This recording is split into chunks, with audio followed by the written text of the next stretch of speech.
Making the transition into a new home is supposed to mark a peaceful shift, a fresh start, a long-awaited reward after years of hard work and saving. You picture unpacking boxes, meeting friendly neighbors, and gradually settling into a neighborhood where you can finally breathe easy. That's what my wife and I thought. 2 after she completed her final military deployment. We reunited and moved into what we hoped would be our forever home, a calm, quiet suburb under the governance of a homeowners association. We were ready for stability, healing, and community. But within days of moving in, that dream was shaken to the core. Not by a disaster, not by crime, but by a controlling HOA board member with an agenda. Her name might as well have been Karen, the kind of person who thrives on surveillance, interference, and authority unchecked. She spotted my wife on our property one afternoon and assumed, without hesitation, that something was out of place. Maybe it was her haircut, her posture, or the duffel bag she carried from the car. But whatever Karen thought she saw, she decided to intervene in the worst way possible by calling the police. According to Karen, a suspicious person was trespassing on our own porch. The conflict escalated in seconds. My wife, freshly returned from active duty, was confronted by officers responding to a fabricated threat. The situation could have spiraled, tensions were high, confusion was thick, until my wife calmly reached into her wallet and revealed what Karen never saw coming, her military ID. In that moment, the entire confrontation changed. The officers recognized her credentials and demeanor immediately. The tone shifted. Questions stopped. Respect replaced suspicion. Karen, who had puffed herself up with the authority of the HOA, froze in place. Her expression turned from smug certainty to silent embarrassment. It was the kind of abrupt role reversal you never forget. This incident was more than just a misunderstanding. It was a wake-up call. A moment when an overreaching HOA member abused her influence, attempted to exert control through intimidation, and was met with consequences she didn't expect.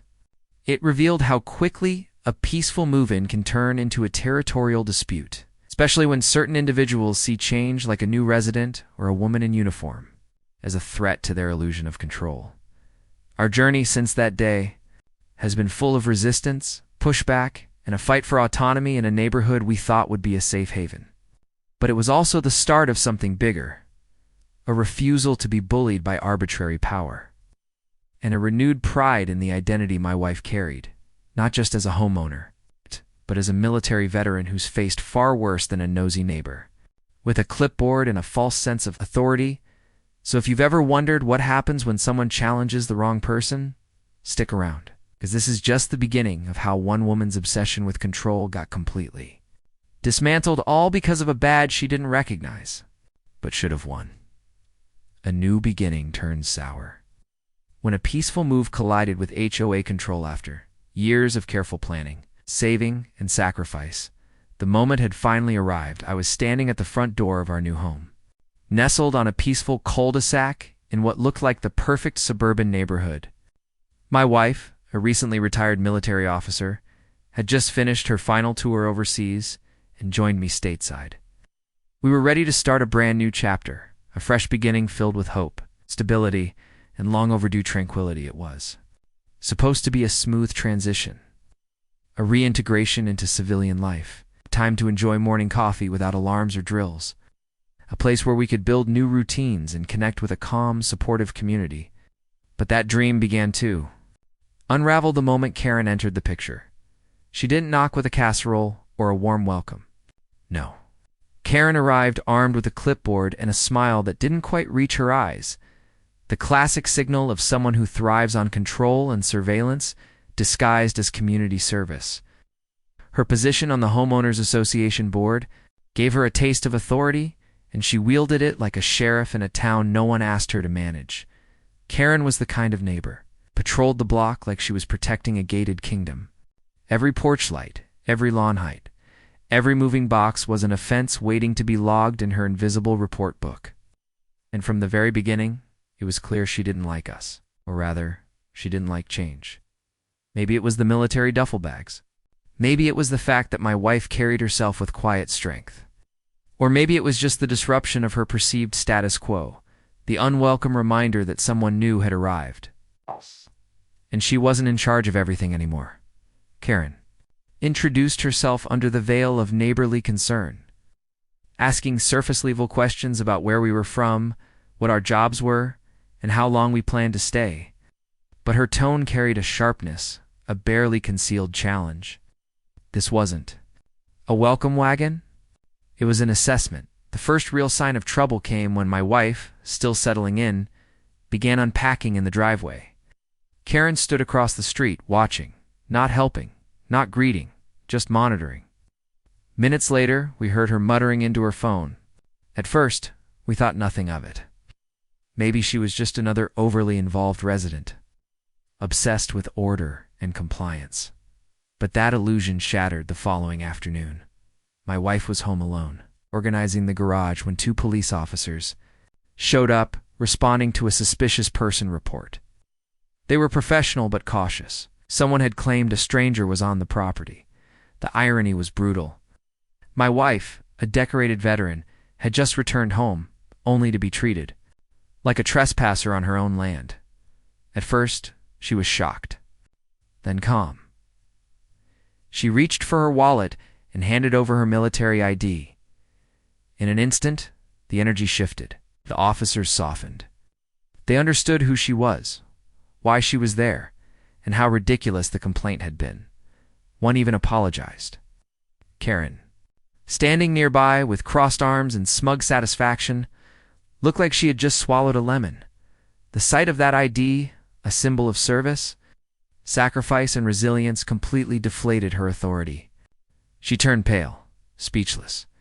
She hadn't anticipated that the woman she tried to frame as an intruder had once worn the uniform that protected her freedom to meddle. What was meant to be a peaceful moment became a battlefield of identity, pride, and power. Karen's obsession with maintaining control in the neighborhood had just clashed with the wrong household. What she didn't realize and never could understand was that my wife had faced real threats. She had led under pressure.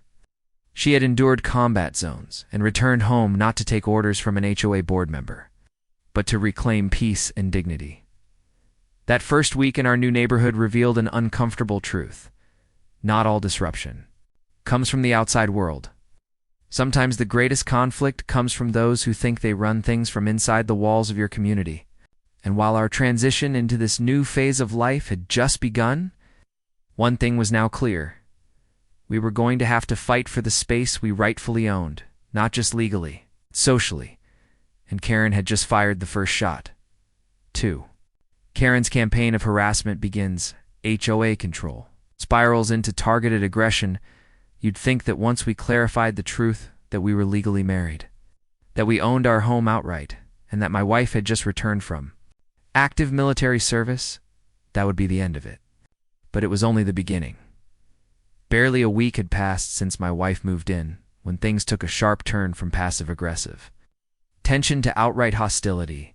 It started on a cool morning as my wife was organizing boxes near the garage. Was trying to reclaim a sense of normalcy, reconnect with civilian life by doing something as simple as setting up shelves. That's when Karen approached her directly. No greeting, no kindness. It's just confrontation. With a pointed finger and a suspicious glare, Karen barked out, "What exactly are you doing here?" Caught off guard but composed as always, my wife responded, "I live here." Karen narrowed her eyes. "That's impossible. I checked the lease records. You're not listed. You don't belong here." It was such an absurd thing to say. We initially thought she must be mistaken. Surely she didn't mean to accuse a homeowner of trespassing at their own house. But as it turns out, she did. She had combed through public HOA documents and couldn't find my wife's name. And in her mind, that meant one thing. She wasn't welcome. We explained that there was no lease. We weren't renters. We owned the property. Both our names were on the deed. We were legally married. Everything about our presence here was fully legitimate, but Karen wouldn't accept it. She refused to acknowledge any change to the neighborhood that didn't come with her stamp of approval. It didn't matter how many times we clarified. She had already decided that my wife was an outsider, and she would do everything in her power to make her feel like one. From that point on, Karen ramped up her harassment campaign with calculated precision. She began patrolling past our house multiple times a day slowly, always watching like she was just waiting to catch something out of place. She questioned neighbors about us, spreading rumors that we were violating HOA residency rules or harboring an unauthorized occupant. One morning, a letter appeared in our mailbox, a formal notice from the HOA, citing potential occupancy irregularities. It was clearly authored, or at least influenced, by Karen. The accusation? Unregistered individual residing on the property without proper documentation. We were stunned. In response, we submitted copies of our marriage certificate, homeownership documents, and state IDs. Everything was above board. Every paper trail matched. Any rational person would have dropped the matter, but not Karen. She doubled down, making snide remarks whenever she passed by. "Still squatting, huh?" she said once under her breath, just loud enough for my wife to hear. She even tried to claim that our garage setup violated storage ordinances, despite the fact that dozens of other homes on the block had the same layout. My wife was being singled out, plain and simple. It wasn't about rules. It was about control. It's about one woman who saw change, a new household, strong woman returning from service as a threat to her self-imposed authority. Karen wasn't. Defending community values. She was on a power trip, using HOA policy as a weapon to target and intimidate. The harassment wasn't just stressful, it was destabilizing. We had envisioned this move as a peaceful transition, a soft landing after years of chaos. But instead, my wife was being made to feel like an imposter in the very home she helped buy. Like she had gone from a decorated soldier to an unwelcome guest because of one woman's vendetta. Worse still, Karen's actions weren't just petty, they were dangerous. What started as questioning and notes soon turned into surveillance. She began recording videos of my wife in the yard. She even once snapped a photo of her unloading groceries and claimed it was evidence of unauthorized activity. At this point, the situation wasn't just a nuisance. It was turning into emotional warfare. My wife, who had handled high-pressure missions in foreign countries, now found herself walking on eggshells in her own driveway. Not because she'd done anything wrong, but because Karen had appointed herself judge, jury, and enforcer of a system she didn't even fully understand. It became painfully clear. Karen wasn't just reacting to a misunderstanding. She was on a mission to push us out. Her obsession with maintaining control had morphed into a personal crusade. Or polite rebuttal would stop her. What Karen failed to realize, however, was that my wife didn't spend years serving her country just to be intimidated by a civilian with a clipboard. And if Karen thought she could outlast us through a slow burn of bureaucratic harassment and whisper campaigns, she was about to learn a hard lesson about underestimating the wrong woman, because my wife didn't just survive deployments. She endured, adapted, and fought back. And this was far from over. 3. The 911 call that crossed the line. HOA harassment turns into a false emergency up until that point. Everything Karen had done, the stalking, the whispered accusations, the endless HOA complaints had existed in a gray area. Annoying? Absolutely. Invasive? Without question. But legally. It was still passive-aggressive warfare. That all changed one afternoon. When Karen decided to cross a line that should never be crossed, it was the kind of escalation you read about in worst-case scenario threads. The kind of decision born not from concern, but from a desperate hunger for control. That day, Karen picked up the phone and dialed 911 not to report a crime, not to address a real emergency, but to try and remove my wife from our own home. She told the dispatcher that there was a suspicious woman inside the house, that she was not on the lease, that she was possibly trespassing and shouldn't be in the neighborhood. She claimed my wife was an unauthorized occupant and insinuated some kind of danger without providing a shred of legitimate evidence. And with that one false narrative, the situation escalated to something that could have gone terribly wrong. Within minutes, 2 squad cars pulled into our driveway, red and blue lights flashing across our front lawn like it was a crime scene. Sirens were off, but the intensity was unmistakable. It felt like the quiet comfort we'd tried so hard to build had been shattered by flashing lights and suspicion. We heard the doors slam. The officers were already walking up the path, hands near their belts, approaching with cautious authority. Alert, uncertain, and ready for anything. It was the kind of moment that could spiral out of control if even one person said the wrong thing. But my wife, she didn't flinch. She didn't raise her voice. She didn't panic. She didn't show an ounce of fear. Instead, she did what she'd done time and again in more volatile situations than this. She breathed, stood tall, and faced it head on. I walked out first, hands visible, calm but clearly confused. "Good afternoon, officers. Is there a problem?" I asked if the woman inside was known to me. Was she authorized to be on the property? Was she supposed to be here? And just as my wife stepped outside, one of the officers instinctively turned toward her, his stance guarded but polite. That's when she pulled out her military ID and handed it over. The atmosphere changed instantly. The second the officer saw that ID'd her rank, her service, her identity as a veteran, the suspicion vanished from his posture. His tone softened. His eyes shifted from cautious to respectful. Whatever Karen had said over the phone was suddenly stripped of legitimacy. The officers verified our address, our names, our ownership status. We handed over our IDs, marriage certificate, and home title copies. Everything was in perfect order.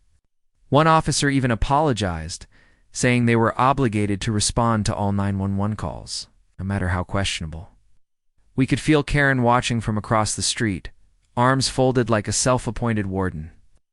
But as soon as she saw my wife standing calmly on our porch, flanked by two officers nodding in approval, her expression shifted from smug to stunned. This wasn't the outcome she expected.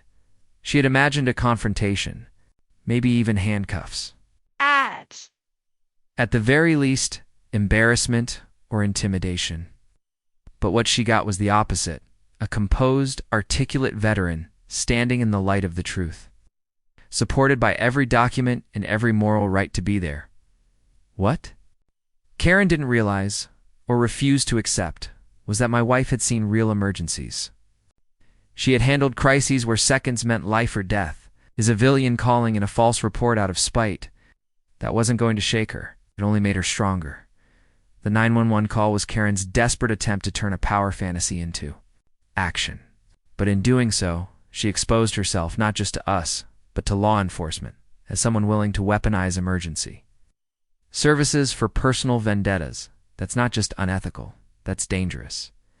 It was a clear abuse of public resources. A false report that could have diverted police from real emergencies. It was a violation of trust, of safety, and of the very community she claimed to protect.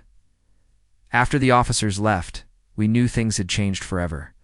This wasn't just a neighbor with control issues anymore. It was a person willing to endanger others and trigger a potentially volatile situation to assert dominance in a neighborhood dispute. We documented everything: the call, the response, the aftermath. And from that day forward, we began taking steps not just to defend ourselves, but to hold Karen accountable, because what happened on that driveway wasn't just harassment. It was a line crossed, and we weren't going to let her walk away from it without consequences. For the moment, everything changed. The military ID that silenced the HOA bully. There are moments in life where everything shifts in a single heartbeat, where power dynamics collapse, where assumptions crumble, and where truth slices through lies like a razor. That moment came the second my wife reached into her wallet and calmly pulled out her military ID. We had been standing on our own porch, surrounded by flashing lights and unnecessary suspicion, all thanks to a false 911 call made by our HOA board. Nemesis Karen. She'd watched us like a hawk for days, slowly escalating her campaign of control, all culminating in this dramatic stunt.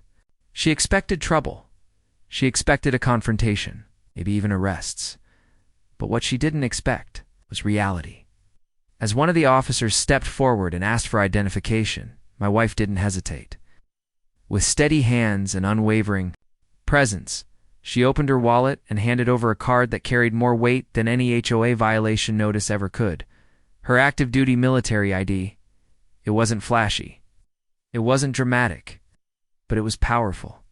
The officer looked down at the card. He paused. You could almost feel the moment settle in the air, like a sudden shift in gravity. Then he looked up at her again, and what had once been a firm, neutral expression softened into something entirely different. Respect. He straightened his posture. Then did something none of us expected. He saluted. Thank you for your service. Ma'am, he said, his voice no longer assertive, but reverent. I'm sorry you had to deal with this. Everything changed in that second. The flashing lights felt less like a threat and more like a spotlight on Karen's humiliating mistake. The officer who'd once approached cautiously was now clearly on our side, not because of bias, but because he'd recognized who she really was. Not an intruder, not a trespasser, a veteran, a homeowner, protector. Across the street, Karen stood frozen. Her arms, once confidently crossed, dropped to her sides. Her jaw quite literally fell open. The smug grin that had been plastered across her face just minutes earlier vanished, replaced with stunned silence and wide-eyed disbelief. She had tried to use suspicion as a weapon, but the truth hit her harder than any argument ever could. That military ID didn't just verify my wife's right to be there. It symbolized years of sacrifice, discipline, and honor, something Karen couldn't begin to understand. It shattered the narrative she'd built in her head. Her illusion of superiority dissolved in real time. She wasn't in control anymore. This wasn't just a woman moving into the neighborhood. This was someone who had sworn an oath to defend people like Karen, who had endured combat, who had seen things that made HOA disputes look laughable in comparison. And here she was being treated like a criminal, till one simple card forced the truth into the light. From that moment on, everything shifted. The officers finished their check, nodded at us, and gave a quiet warning that false emergency calls were not taken lightly. They didn't say Karen's name, but the message was loud and clear. If this happened again, there would be consequences. Karen didn't say a word.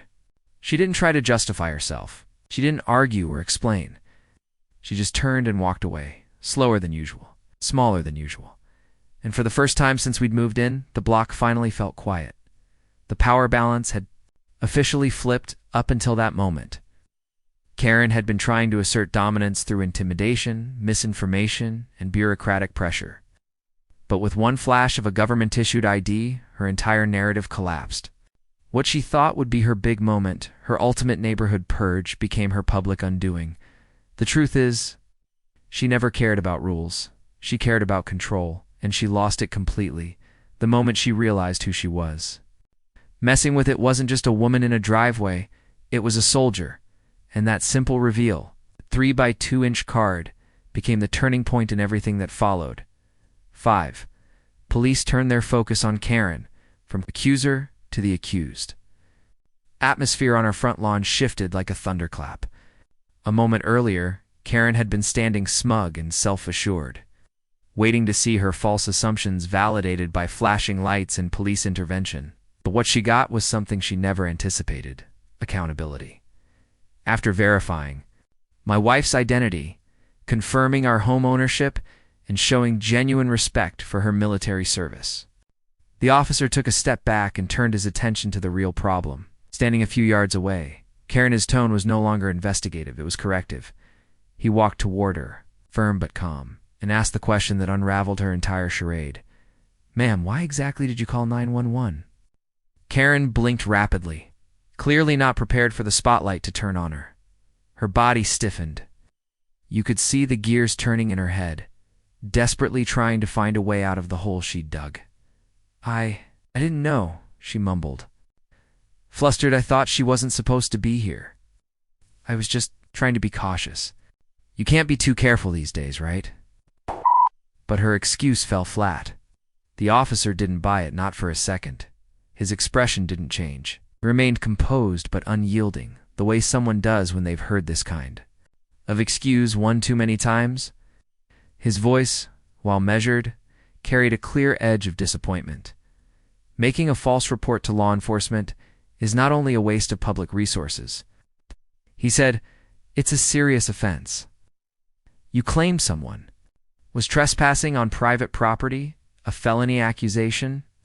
That's not being cautious. That's a false statement. Karen's posture deflated. This wasn't just a slap on the wrist. This was a reality check. The badge of faux authority she wore as an HOA board member had just been stripped away by someone with real authority, real responsibility, and zero tolerance for lies. The officer continued, "We responded to this call because we have to. Guess real emergencies happen every day, and when we receive a report of a trespasser, we assume someone is in danger.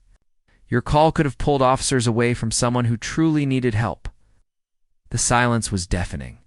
Karen's face, which had gone from flushed to ghostly pale, revealed everything. She wasn't just embarrassed. She was cornered. Her weaponized suspicion had just turned into a legal liability. Though the officer didn't cuff her, he could have. He issued a stern verbal warning that left no room for interpretation. If something like this happens again, if another false report is made, we will pursue legal action. Do you understand? Karen nodded, barely whispering, "Yes, good," the officer said. "Because this isn't how communities should function. And this isn't how the law works, HOA or not." That line hit harder than anything else. It was the verbal decimation of everything Karen had built her identity around. HOA authority, neighborhood surveillance, and manufactured power. And now, in front of the entire street, her credibility had been dismantled by someone who didn't just know the law, he enforced it. For the first time since we moved in, Karen had nothing to say. She didn't argue, she didn't posture, she didn't try to justify herself. She simply stood there, visibly shaken, absorbing the consequences of her actions. And we just watched. We didn't celebrate. We didn't gloat, because truthfully, we were still shaken too, not by the confrontation, but by how close things had come to a dangerous escalation. One false accusation. One misread signal. That's all it takes sometimes to turn a peaceful afternoon into a permanent tragedy. But my wife stood strong. The law stood behind her. And Karen? Well, Karen had finally been exposed for what she was. Not a protector of the community, but a disruptor of peace. A person so blinded by her obsession with control that she weaponized emergency services against a neighbor who had done nothing but move in, settle down, and wear a uniform with honor. It was poetic justice, in a way. The same 911 call Karen thought would assert her dominance ended up unraveling her influence entirely in that moment. Standing in the driveway as the sun began to set and the patrol cars pulled away, we knew something had changed forever. Karen wasn't untouchable anymore. She had been warned officially, and next time, there would be consequences. 6. The neighborhood reacts when silence turns to solidarity. Didn't take long for the story to ripple across the neighborhood in quiet suburbs like ours. People tend to notice everything: the sound of sirens, flashing lights, unmarked police cars sitting in driveways.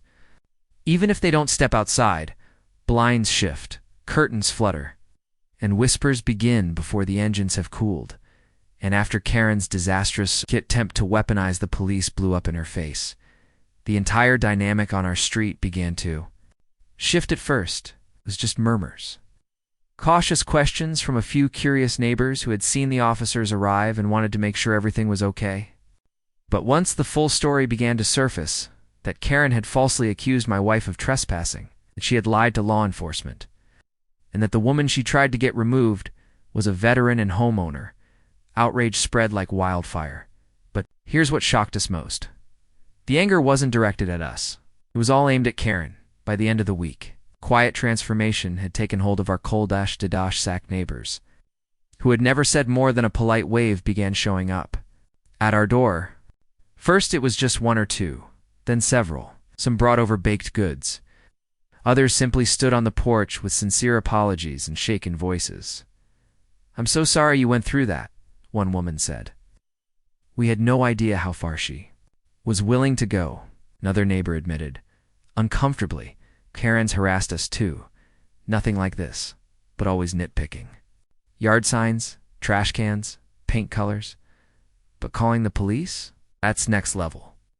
One man, a father of 3, told us that Karen had once reported him for having his kids' bikes in the front yard for too long, claiming it was a safety hazard and a violation of neighborhood order, but like many others, he hadn't spoken up. He had simply moved the bikes and avoided eye contact from then on. But now, Karen's long history of small-scale tyranny was being dragged into the open, and this time, she couldn't hide behind bylaws or clipboards. Shockingly, the blowback didn't stop at the edge of our lawns. 2 other HOA board members, both of whom had kept a low profile during the incident, reached out privately with something neither of us expected: genuine apologies. They clarified that Karen had acted on her own, without consulting the board, without protocol, and without anyone's consent. They emphasized that her decision to call the police wasn't just inappropriate, it was something the board did not support.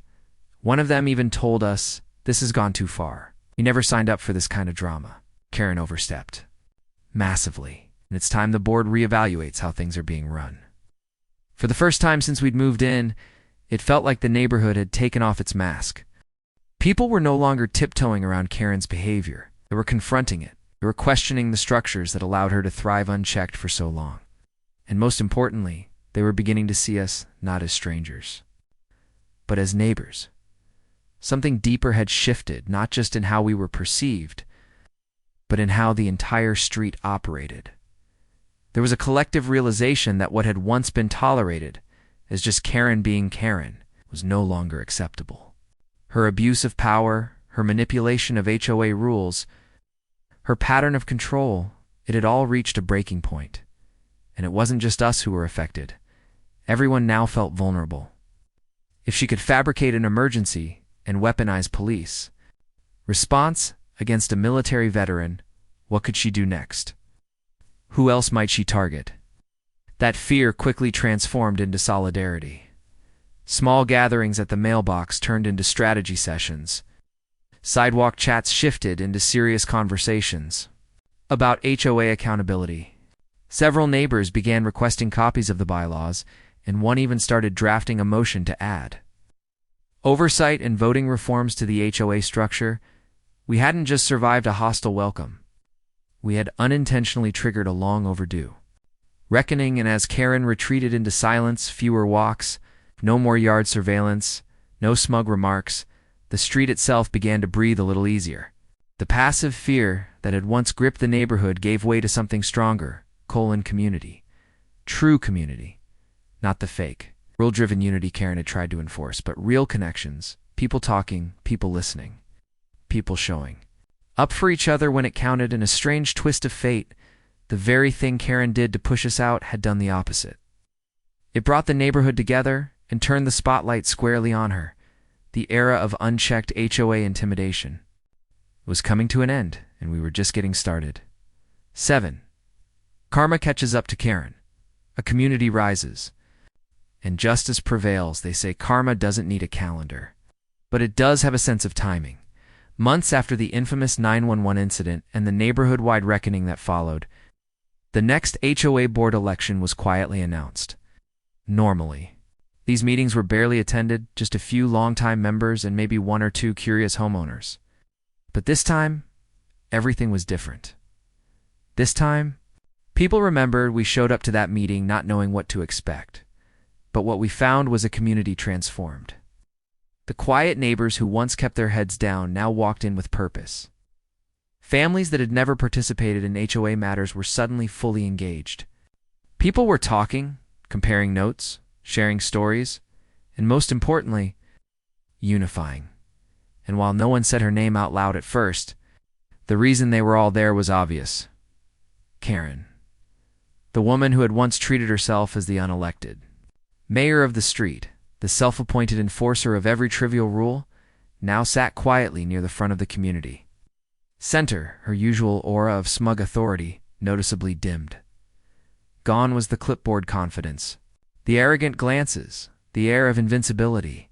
The moment the floor opened for comments, one neighbor stood up and without hesitation called out the elephant in the room. I think we need to take a hard look at who's representing this community and whether they've really been protecting it or using their position to intimidate people. The room went quiet. All eyes turned toward Karen, and she said nothing. No defense. No rebuttal. No attempt to shift blame, she knew. The ballots had already been submitted, but that moment set the tone. When the results were read aloud at the end of the meeting, there were no gasps, no dramatic outbursts. Just a collective exhale, a quiet, satisfied sense of justice.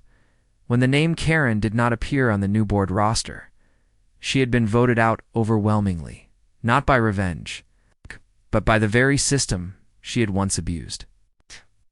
Community she underestimated, by the voices she tried to silence finally standing up together. My wife and I, once seen as outsiders, were now part of something bigger. And we didn't stop at the vote. From that day forward, we attended every HOA meeting, studied the bylaws, challenged outdated provisions, and pushed for reforms that made the association more transparent, more democratic, and more accountable. We fought to rewrite policies that had been weaponized against good people. We introduced proposals for checks and balances on board power. We supported initiatives for neighbor mediation before punitive action. We made it clear: never again would one person be allowed to dominate an entire neighborhood through fear and manipulation. It was never just about Karen. It was about the culture that let her thrive, the silence that enabled her, the complacency that shielded her behind rules designed to protect order, not abuse it. What started as a personal battle had become a community transformation. Karen still lived on the street. But now, she was just another homeowner. No more authority, no more leverage, no more fear. Her days of whispering complaints and fabricating drama were behind her. And if she ever tried to start again, she knew the community was no longer looking the other way. We weren't just homeowners anymore. We were advocates, watchdogs, participants in something greater than ourselves.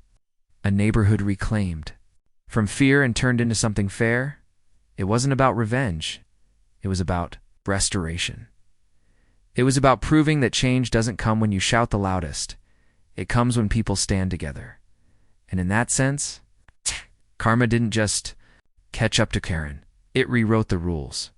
8. A veteran's quiet strength. The unshakable force that changed everything.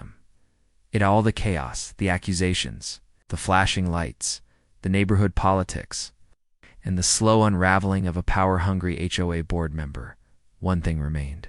Constant, my wife's strength. Not the kind of strength that shouts or stomps or throws punches, but the kind that holds steady in the eye of the storm. The kind forged in silence, in service, in sacrifice, a strength few possess and even fewer understand. When Karen stood on our driveway and pointed fingers, accusing her of trespassing on her own property, my wife didn't flinch.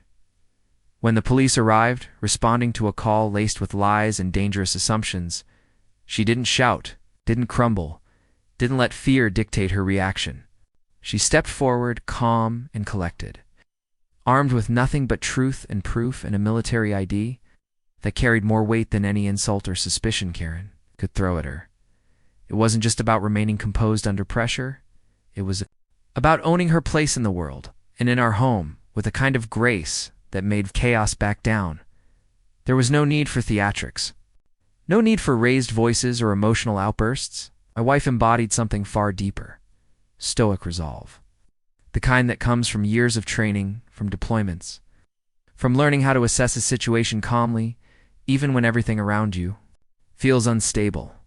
And that quiet power radiated out of her in a way that changed the entire tone of the conflict. The officer saw it first as soon as she handed him her military ID. Everything shifted. His stance changed. His voice softened.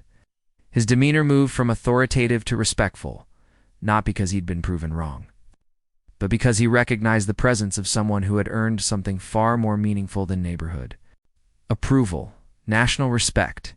He saw in her what Karen never could, a woman who had put on a uniform and said, "I will protect this country." A woman who had returned not to make noise, but to build a home. Then came the neighbors. People who had once stood at a distance, unsure of what to believe, now approached with reverence. They didn't just thank her for her service, they watched. The way she carried herself, unbothered, unbent. And they respected the strength she didn't have to announce. Even Karen, though she would never admit it aloud, felt it too. That's why she backed down. That's why she stopped showing up with her clipboard. That's why. When the election came around, she didn't fight like she used to. Because deep down, she understood something that no HOA by law could. Rewrite, she had been completely outmatc, not by a title, not by a threat, but by a woman whose calm presence dismantled her aggression. A woman who had faced real enemies, real danger, and would never be shaken by suburban power plays. My wife didn't seek revenge. She didn't need to. Her quiet strength was its own form of justice, a living reminder that real authority isn't about control or fear or fake smiles. It's about integrity. It's about showing up with dignity when others show up with noise. It's about being so grounded in truth that even lies can't stand near you for long. And in the end, that strength didn't just protect us, it transformed the neighborhood. It shifted the balance of power. It revealed who people really were and what they stood for. It inspired others to speak up, to show up, to reclaim a community that had long been controlled by fear. In every battle she's fought, both overseas and at home, my wife never raised her voice to win. She didn't have to, because the strongest force in the room was her presence and Karen. She felt it. We all did. 9. A warning to HOA bullies everywhere. The fight for dignity isn't over. This story was never just about one house, one woman, or even one clipboard-wielding Karen. It was about something far more systemic. A quiet but widespread abuse of power happening behind neatly trimmed hedges and gated driveways in countless HOA-controlled communities across the country. It was about the way homeowners associations, originally formed to preserve order and beauty, have in many cases become tools of manipulation. Hijacked by petty enforcers who weaponize vague bylaws and inflated authority to police their neighbors' lives. It's about how positions of influence, no matter how small, can be distorted into mechanisms for harassment, exclusion, and control. Yes, Karen was the villain on our street. But she's not an anomaly. She's a reflection. Because in HOA-run neighborhoods from coast to coast, there are people just like her, self-appointed rulers who use their roles to bully new residents, to punish dissent, and to exert dominance under the guise of community standards. They don't protect the peace. They prey on it. But what happened in our case? It wasn't just a personal victory. It was a shift, because this time the victims didn't back down. We didn't move out. We didn't shrink in fear or silence. We stood our ground. And when you do that, when you challenge manufactured authority with real integrity, something remarkable happens. You break the illusion that silence equals safety. You unravel the lie that compliance equals peace. You force people to reconsider whether rules are being used to maintain order or to maintain power. Most of all, you show your community that being part of a neighborhood doesn't mean surrendering your dignity. When my wife was accused of trespassing on her own property, her name dragged through suspicion, her presence treated like a threat, it wasn't just a moment of humiliation. It was a test, and she passed it with the quiet strength only a veteran could possess. She didn't scream. She didn't beg. She simply handed over her military ID, and in doing so, dismantled every false assumption Karen had tried to build. That small act, carried out with grace and restraint, was a mic drop of reality that silenced the noise. For good, because sometimes strength doesn't roar. Sometimes it just stands still and refuses to move. That was the moment the narrative changed, not just for us, but for the entire block. Because suddenly, everyone saw it clearly. The real intruder wasn't the woman in uniform. It was the woman who abused her authority to push others out. So if you're a veteran, or a military spouse, or simply someone trying to enjoy the life you've worked hard for, hear this. You don't owe anyone permission to exist. You don't need to justify your presence in your own home. You are not required to bow to paper tyrants, hiding behind bylaw codes and hollow titles, and to every HOA bully. watching this, take note, your unchecked power is no longer. It's because homeowners are waking up. They're speaking out. They're voting in new leadership. They're rewriting the rules. They're challenging the systems that allowed your behavior to thrive. Unchecked for years, the illusion of control only lasts as long as no one dares to challenge it. But challenge is coming in voices, in votes, in viral stories just like this one. What happened on our street was supposed to be quiet, a one-sided conflict, quickly forgotten. But instead it became a movement toward accountability. A movement. That reminds us all that neighborhoods are not kingdoms. That HOA positions don't grant absolute power, and that a uniform worn in service. 2. The country outweighs any badge of faux authority. Our story didn't end with Karen's clipboard. It ended with a reclaimed community, a reshaped HOA, and a resounding message sent to anyone who thinks intimidation equals leadership. You don't get to control people. It's just because you're afraid of them. So if you're going through something like this, please don't stay silent. Push back. Tell your story. Because the moment you do, you give others permission to do the same. And that's how the spell breaks. Because bullies, no matter how bold they pretend to be, always fold in the face of truth, unity, and the unshakable strength of people who finally decide they've had enough. 10. Peace. Respect and a new direction. How we reclaimed our home and our voice today. Our neighborhood feels different. The air is lighter. The tension is gone. The clipped conversations and side glances have faded. There's no longer a sense that someone is watching your every move, waiting to weaponize a technicality. No more shadow rule enforcement. No more one-woman patrols with a clipboard and a superiority complex. Karen's grip has been broken. Her influence, once so loudly imposed, has quietly vanished. The HOA, once a vehicle for unnecessary conflict, has been reshaped. It's not perfect, but it's quieter, fairer, and more focused on actual community care than personal agendas. The bylaws are being re-reviewed. Accountability is now a standing agenda item. And meetings are no longer battles, they're conversations. And us, my wife and I, are finally living the life we imagined when we first moved into this home. The garden we once worried would be cited for non-compliance is now admired. The neighbors who once kept their distance now wave, smile, and stop to chat. And the house, it no longer feels like a battleground. It feels like home. But here's what matters most. We didn't get here by shouting the loudest. We didn't wage war. We didn't become what we were fighting. We simply refused to be pushed out, and we let our presence, our truth, do the work. When the conflict reached its peak, it wasn't rage that dismantled the aggression. It was a single moment of calm, a quiet stand.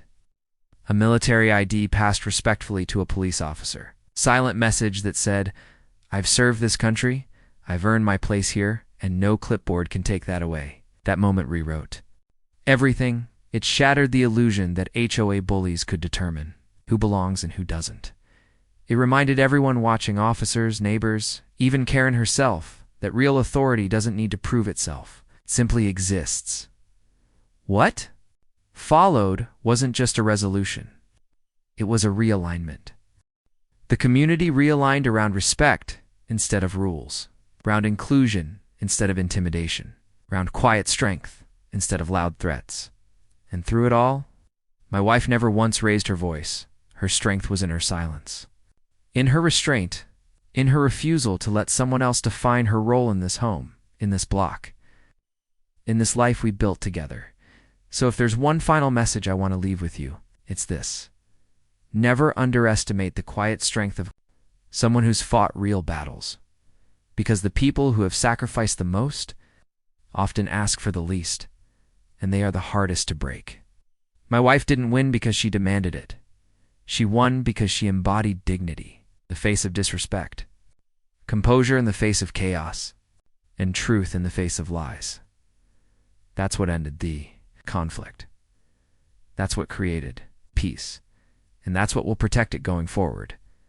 To anyone out there facing something similar, being watched, judged, harassed, or made to feel like a stranger in your own home, let this be your reminder. You don't need permission to belong. Your strength may not look loud, but it doesn't have to. Because when you stand your ground with grace and calm resolve, the kind forged in service, in sacrifice, in love, no one can take away what's yours. Not a Karen, not a board, not anyone.